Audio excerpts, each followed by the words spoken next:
All right, now you're asking yourself, okay, what is the point to learning to balance a redox reaction? Well, you got to be able to know to do that in order to come full circle, all the way back around, in order to do calculation, basically stoichiometry.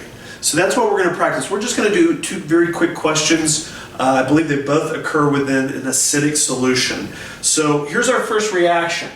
You got potassium permanganate reacting with potassium chloride. Notice sulfuric acid, one of the 7 strong acids. So yes, we've confirmed this is occurring within an acidic solution. They react to yield this potassium sulfate. Looks like manganese 2-sulfate, chlorine gas, and water.